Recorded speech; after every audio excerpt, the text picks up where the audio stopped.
क्या आपके भी कस्टमर आपको पूरे पैसे नहीं देते हैं? इससे आप लोग परेशान हो गई हैं सोच सोच करके कि कैसे मैं कहूँ क्या करूँ। तो ये वीडियो बिल्कुल आपके लिए सही है। चलिए हम लोग शुरू करते हैं। हेलो फ्रेंड्स, आई होप आप लोग स्वस्थ होंगे, मस्त होंगे और अपनी अपनी लाइफ में मेरी तरह व्यस्त होंगे। तो चलिए हम लोग शुरू करते हैं।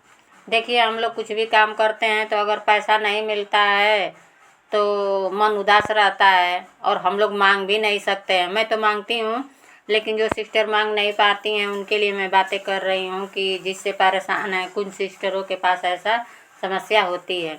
मेरी दुकान पे सिस्टर आती हैं तो बोलती हैं कि आप क्या रेट लेती हैं सिलाई का।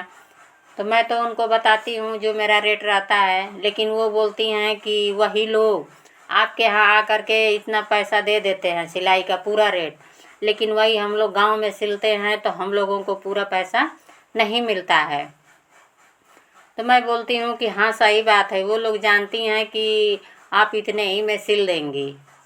तो इससे वो लोग बड़ी परेशान रहती हैं इन बातों से। उनकी भी मजबूरी है। लास्ट में बोलती हैं कि क्या करेंगे, हम लोग बैठे रहेंगे, हम लोगों की भी मजबूरी है।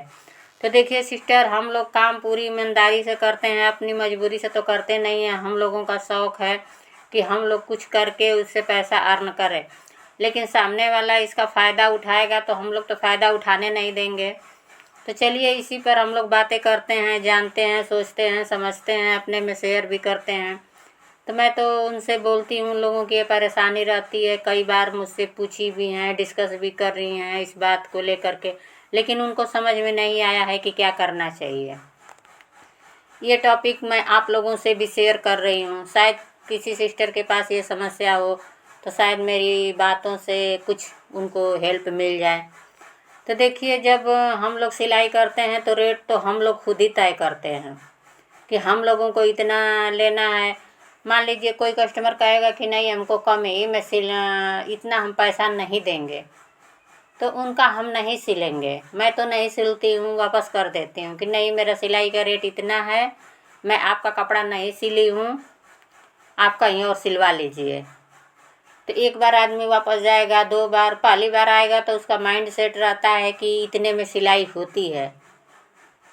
तो रेट वो हम ही लोगों के ऊपर डिपेंड करता है कि कैसे हम लोग कस्टमर से अपनी मेहनत का पूरा पैसा लें।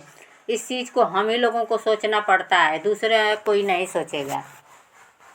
तो देखिए, जो गांव में घर में हाउसवाइफ हैं, माताएं बहनें हैं जो सिलाई करती हैं, तो घर का खर्च सबके ऊपर रहता है। तो वो सोचती हैं कि बैठने से अच्छा है कुछ कर लिया जाए।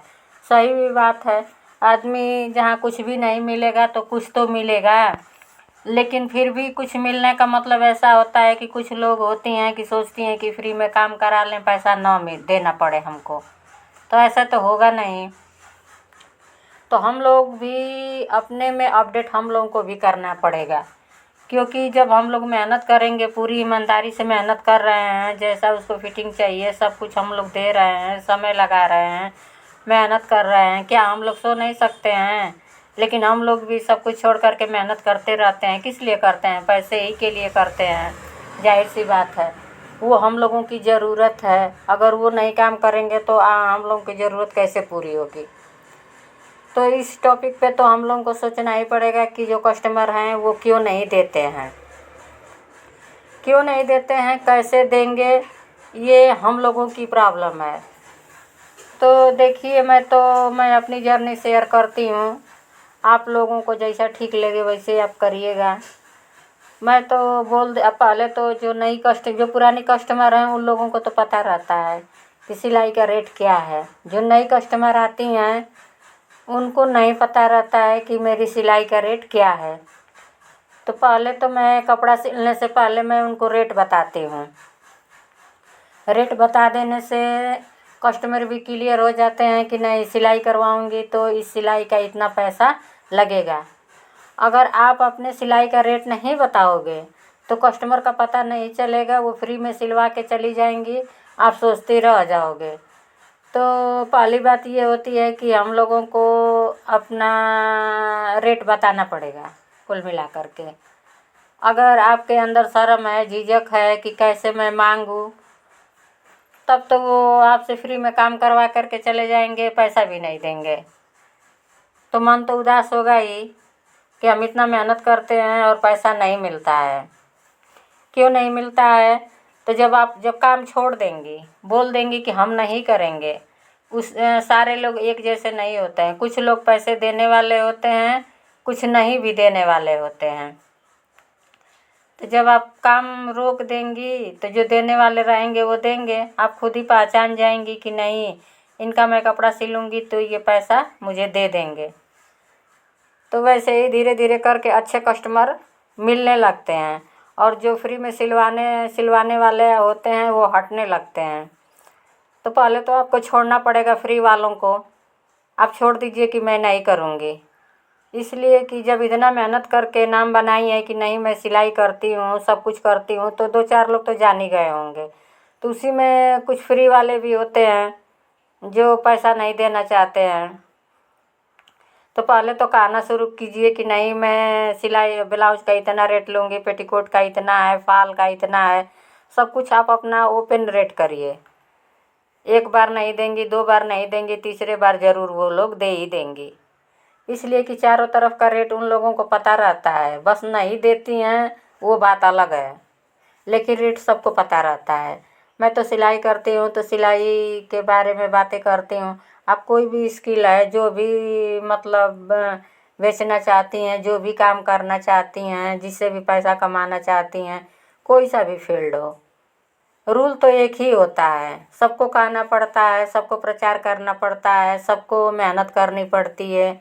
ये सारी चीज़ें सेम होती हैं, बस तरीका अलग अलग होता है, करने का तरीका अलग होता है, काम अलग होता है, लेकिन रूल तो एक ही होता है।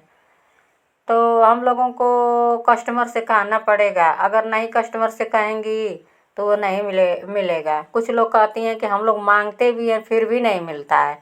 सही बात है। वो कस्टमर सोचता है कि इनको तो मैं इतने ही में दे करके सिलवा लूँगी, कोई फ़र्क नहीं पड़ेगा। तो ऐसे लोगों का आप काम लेना ही बंद कर दीजिए। आप सोचेंगी कि मेरा वो भी 2 पैसा चला जाएगा, तो ऐसा सोचेंगी तो नहीं होगा। आपको छोड़ना पड़ेगा, अच्छे लोगों को ढूंढना पड़ेगा। एक आधी 2 लोग रहें, ढंग के रहें, तो फिर एक आध 2 लोग से 4 लोग हो जाते हैं। भीड़ लगाने का क्या मतलब है कि आप दिन भर मेहनत भी करेंगी और पैसा भी नहीं मिलेगा। तो इस चीज़ को सीखिए, करिए, ऑटोमेटिक वो हल होने लगेगा। मेरी दुकान पे लोग आती हैं तो ये समस्याएं लेकर के आती हैं। जो माताएं बहनें परेशान रहती हैं वो पूछती भी हैं कि कैसे आप ले लेती हैं, हम लोगों को तो नहीं मिलता है। तो मैं सोची हूँ कि चलो आज इसी टॉपिक पे कुछ वीडियो मैं बना देती हूँ। जो उन्हीं लोगों की समस्याएं नहीं है, बहुत हाउसवाइफ की, चाहे जो लेडीज होंगी, बहुत लोगों की ये समस्या होगी जो बिंदास होकर के खुल करके अपना पैसा नहीं मांग पाती हैं। देखिए, जब हम मेहनत करते हैं तो मेहनत का तो पैसा हम लोगों को चाहिए। किस लिए हम लोग इतना मेहनत करते हैं? सब कुछ काम छोड़ दिन भर सुबह से हम लोग चलते ही रहते हैं, दिन भर काम करते हैं। उसके बाद जब लेने की बारी आती है तो नहीं मिलता है। तो ऐसा होगा तो हम लोगों का तो बिजनेस ही डूब जाएगा। तो हम लोग को बिजनेस तो डुबाना नहीं है, इसको ग्रोथ करना है। भले ही थोड़े थोड़े ग्रोथ हो, लेकिन इसमें ग्रोथ हो। आने वाले कल में अच्छे खासे ग्रोथ होने लगेगा। लेकिन जब सब कुछ मैनेज रहेगा तभी ग्रोथ भी होता है। सही, मान लीजिए सही मेहनत मिल रहा है, सही फिटिंग मिल रहा है, हम लोगों को भी सही पैसा मिलने लगेगा, तो हम लोग भी हर एक चीज़ का मेल लगा कर रखेंगे। कस्टमर को सोचते हैं कि कितना अधिक से अधिक हम लोग सुविधा दे पाएँ कि उनको कोई प्रॉब्लम नहीं हो। मैं भी तो अपना सिलाई करती रहती हूँ। जो सिलाई का जितना सामान है, अस्तर, फाल, धागा, गोटा, लैस, ये सारी चीज़ें मैं अपने दुकान में रखती हूँ ताकि कस्टमर मुझसे ब्लाउज बनवाए तो उसको एक एक चीज़ के लिए इधर उधर जाना ना पड़े। हम लोग भी तो ख्याल करते हैं, ऐसी बात नहीं है कि हम लोग नहीं ख्याल करते हैं। उससे फ़ायदा भी हम लोगों को होता है कि 2 पैसा की अर्निंग हम लोगों को भी हो जाती है और उन लोगों का समय भी बच जाता है। केवल वो लोग कपड़ा ही दे करके चली जाएंगी तो उनको अस्तर देने की चिंता नहीं रहती है। हम लोग मैचिंग का खुद ही अस्तर रखते हैं, अपना सिलते रहते हैं। बस केवल कपड़े से मतलब है, पैसे देने से मतलब है। मेरे के यहाँ ये प्रॉब्लम नहीं होती है। मैं तो अपना रेट पहले ही से क्लियर करके चलती हूँ कि मेरा इतना ही रेट है। देखिए, कल 2 लड़कियां आई थी ड्रेस बनवाने के लिए, तो पहले तो मैं 150 ही लेती थी, मेरे यहाँ इतना ही चलता था, फिर 170 हुआ। अब तो मैं कल से मैं बोल दी हूँ, नहीं थी तो बोली थी कि ड्रेस का कितना लेंगी, तो मैं बोली कि 200। उस पर बटन वटम सब लगाना था, तो मैं ड्रेस का रेट बताई कि 200 मैं लूँगी। पहले तो थोड़ा हिचक होती है कि बढ़ाने में भी किचकिच होती है, ऐसी बात नहीं है। बढ़ा देने के बाद उनको प्रॉब्लम होने लगती है, लेकिन जो नए कस्टमर रहते हैं उनके साथ प्रॉब्लम नहीं होती है। इसलिए कि सिलवाएं तो भी अच्छा, ना सिलवाएं तो भी अच्छा, अब उनके ऊपर रहता है। तो इसलिए मैं उन लोगों से पहले रेट क्लियर करती हूँ। तो 2 लड़कियाँ आई थी, तो एक 200 दे करके गई, दूसरी भी लेकर के आई तो वो भी रेट पूछी, उसको भी मैं बता दी। इसी तरह से मतलब रेट भी बढ़ जाता है और कस्टमर जान भी जाते हैं कि कितना सिलाई लेना है, कितना सिलाई यहाँ पर देना है। माइंड सेट हो जाता है तो उनको काम कराना आसान हो जाता है और मुझे भी करना आसान हो जाता है। हम दोनों लोग कंफ्यूज रहेंगे, उनको भी नहीं पता रहेगा, तो वो कैसे लोग देंगी। वो तो मान लीजिए गांव में कितना हूँ, आदमी फ्री में भी मेरे के यहाँ कहते हैं, तो मैं तो कहती हूँ कि हाँ गांव में फ्री में सिलवा लो, उससे मेरा मतलब नहीं है। मेरा रेट इतना है, देख लो क्या करना है। हम लोगों को अपने कस्टमर से उलझना भी नहीं है, काम करना है, उलझने का कोई मतलब नहीं है। हाँ, उनको कैसे समझ में आएगा और कैसे हम लोग डील कर सकते हैं, मेन व्यवहार इसी पर रहता है। तो मैं तो ऐसे ही अपने कस्टमरों को डील करती हूँ। आप लोग भी अपने कस्टमरों को इसी तरह से डील करके देखिए, रिजल्ट कैसा आप लोगों को मिलता है। पक्का है कि रिजल्ट सही मिलेगा। इसलिए कि जब मैं इन बातों को रोज़ ऐसे ही फॉलो करती हूँ, बातें करती हूँ, फेस करती हूँ, तो आप घर में हैं तो क्या हुआ, कस्टमर तो वही रहते हैं, तो उनको भी ऐसे ही प्यार से डील करिए, आपके पूरे पैसे मिलने लगेंगे। कोई काम बंद करने से उसका हल नहीं होता है। मन उदास होकर के करेंगी तो क्या उसका मतलब है। इसलिए कि हम लोग करेंगे नहीं तो कौन करेगा। मैं तो ऐसे ही सोचती हूँ। आगे आप लोगों की मर्ज़ी, जैसा आप लोगों को अच्छा लगे, जिसमें आप लोग खुश रहें, उसी तरह से आप लोग करिए। देखिए, मैं इधर एक ब्लाउज बना रही थी, इसका मटका गला है, 2 राउंड गोटा लगाना था। सोची कि थोड़ा आप लोगों से बातें भी कर लूँ। आज का वीडियो कैसा लगा आप लोगों को ज़रूर कमेंट करके बताइएगा। तो मैं तो सोची थी कि आज डिज़ाइन बना करके आप लोगों को दिखाऊंगी, लेकिन जब इनका ब्लाउज निकाली तो इनका बाजू पे कढ़ाई दे दिया था, इसीलिए इनके बाजू पे मैं डिज़ाइन नहीं बनाई थी। जो सिंपल कपड़ा होगा उसी में डिज़ाइन किसी दिन बनाऊंगी। लेकिन ये रेड कलर का था तो मुझे बहुत अच्छा लग रहा था ये कपड़ा। सोची हूँ किसी पे डिज़ाइन बना दूँ, लेकिन डिज़ाइन वाला ये नहीं था। ये बैक गला है, पीछे हुक वाला है इनका ब्लाउज। और मेरा बनकर भी तैयार हो गया है। वीडियो देखने के लिए थैंक यू।